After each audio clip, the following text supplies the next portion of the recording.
Tout avait bien commencé dans les eaux brésiliennes.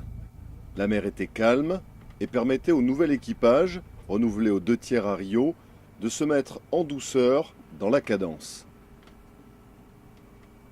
Mise à l'eau de tous les instruments, filtration, lentement mais sûrement, tout semblait possible pour ce nouvel attelage.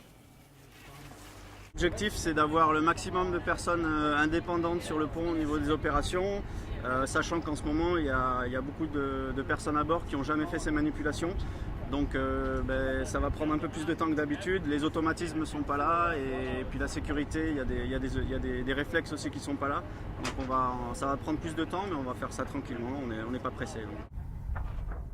Mais quand on n'a que 15 jours pour réaliser 5 stations au total avec ces paramètres, cela suppose qu'aucun grain de sable ne vienne s'immiscer dans la machine, et donc d'avoir des conditions climatiques clémentes et stables. Au début de la nouvelle station, 24 heures à peine après la précédente, elles sont encore réunies.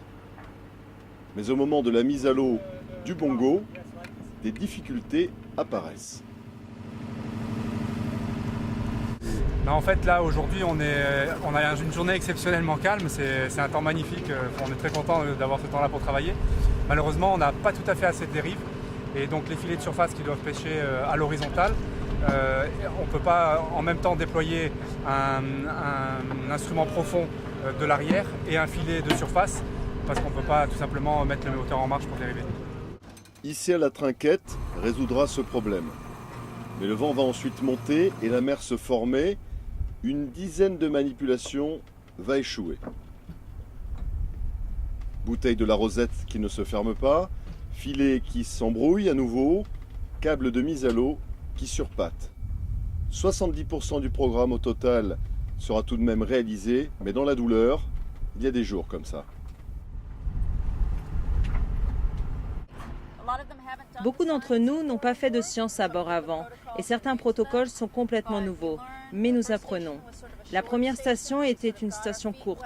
Nous avons dû nous adapter au protocole et maintenant nous travaillons au mieux pour cette station longue. Et même avec les conditions météo, c'est un challenge. Nous modifions le programme en chemin et nous apprenons de nouvelles choses alors comme une équipe.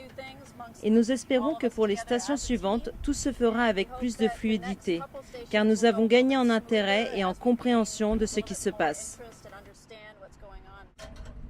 Au milieu de toutes ces difficultés, de grandes réussites, comme cette mise à l'eau parfaite de la très technique Multinet. Du plancton est prélevé à 5 profondeurs différentes dans la nuit, avec par exemple, au milieu d'échantillons de krill, cette énorme crevette rouge, mystérieuse. Au service de la science, l'ingénierie océanographique n'est par définition pas une science exacte, puisqu'elle dépend des éléments.